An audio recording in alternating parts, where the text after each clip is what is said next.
Bismillahirrahmanirrahim. Assalamualaikum warahmatullahi wabarakatuh. Baik, teman-teman, calon orang tua dan orang tua, hari ini kita akan membahas sedikit tentang bagaimana mempersiapkan anak-anak yang sehat secara mental, ya. Anak-anak, mendidik anak-anak, teman-teman sekalian, artinya kita sedang menjalankan tugas-tugas robbani. Kita sedang menjalankan tugas-tugas yang langsung turun dari Rob kita, dari Allah yang Maha Menciptakan kita.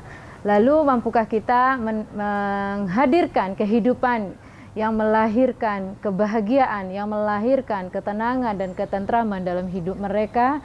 Maka itu semua ada di tangan kita, para orang tua. Bagi teman-teman yang belum menjadi orang tua, silahkan persiapkan diri kita sama-sama menjadi orang tua yang kebanggaan bagi anak-anaknya. Dengan hadirnya anak-anak, artinya Allah sedang memberikan kesempatan untuk kita melakukan berbagai kebaikan. Teman-teman sekalian, anak hadir dalam hidup kita, artinya dia membawa berjuta-juta kebaikan. Hamilnya kita sebagai ibu, melahirkan kita adalah kebaikan. Mendidik anak-anak adalah kebaikan. Membayar uang sekolahnya itu adalah kebaikan. Itu semua adalah celah-celah pintu surga yang akan kita lewati nanti dalam membesarkan anak-anak kita. Lalu bisakah anak-anak tumbuh menjadi pribadi-pribadi yang sehat secara mental tanpa dipersiapkan oleh orang tua? Yang pertama, teman-teman sekalian, untuk menghadirkan anak-anak yang sehat mental, kita sebagai orang dewasa harus memahami bahwa sebelum orang lain, sebelum anak-anak itu sehat secara mental, maka yang pertama yang harus disehatkan adalah diri kita sendiri.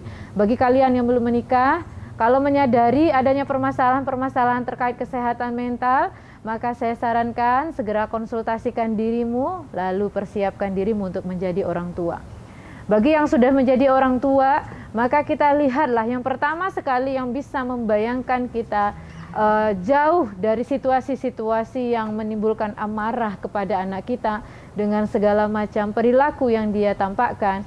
Maka ingatlah, di luar sana banyak sekali orang-orang yang kelelahan berdoa, mungkin ya, yang kelelahan berusaha supaya mereka bisa diberikan keturunan. Nah, kita yang sudah diberikan keturunan, maka tanamkan rasa syukur itu kepada diri kita, bahwa Allah sudah berikan kebaikan kepada kita dalam mendidik anak. Kemudian yang kedua, waraskan diri kita, ya. Setelah kita waras, barulah yang ketiga kita ciptakan kondisi yang positif, lingkungan yang positif untuk anak-anak kita, ya. Dengan cara bagaimana? Dengan cara melatih anak-anak memiliki komunikasi yang persuasif, ya. Mengajarkan anak dengan komunikasi yang positif. Nah, bagaimana komunikasi persuasif itu kita latihkan kepada anak kita, bahkan sejak dia di dalam kandungan, kita bisa melatih kepada anak kita bagaimana cara membangun komunikasi yang persuasif, supaya anak kita tidak hidup di bawah tekanan. Bagaimana melatih komunikasi yang positif? Maka katakan kepada dia dengan kalimat-kalimat yang sederhana, "Anakku sayang, bunda ingin kamu melakukan ini supaya kamu menjadi anak yang seperti apa." Maka sampaikan. Perlu kita ingat bahwa anak-anak seberapapun usianya, bahkan dalam perkembangan otak, lahirnya anak-anak, perkembangan otaknya itu sudah 60%. Sehingga meskipun dia belum mampu untuk memberikan respon, tetapi otaknya sudah mampu menerima itu semua. Sehingga letupan-letupan melin di dalam otaknya itu terus berkembang, lalu tumpukan-tumpukan lemak yang ada di otaknya itu bisa menghubungkan saluran-saluran sinaps yang ada di sana. Maka teman-teman sekalian, latihlah komunikasi yang positif dengan anak-anak kita.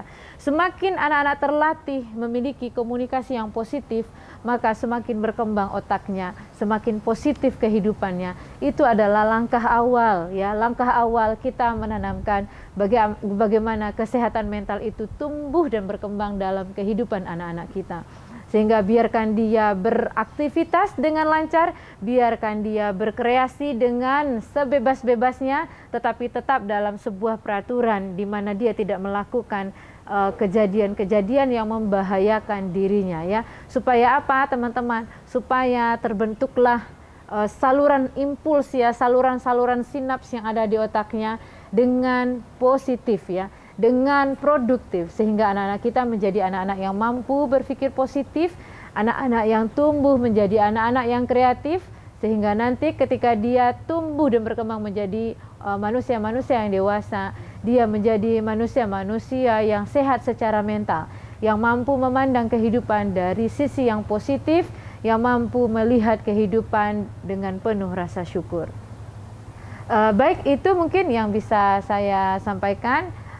Saya harap kita bisa mengambil manfaatnya dari mendidik anak kita, sehingga kita bisa menjadikan anak-anak itu menjadi salah satu wasilah kita ke surga, sehingga nanti di akhirat kelak saat kita dimintai pertanggungjawaban oleh Allah kita di akhirat sana, kita bisa dengan bangga mengatakan, ya Rob, saya sudah mengeluarkan kemampuan optimal saya dalam mendidik anak-anak saya, sehingga ridhoi usaha kami ya Allah, dan jadikan anak-anak saya menjadi ahli surgamu ya Allah. Amin ya Rabbal Alamin.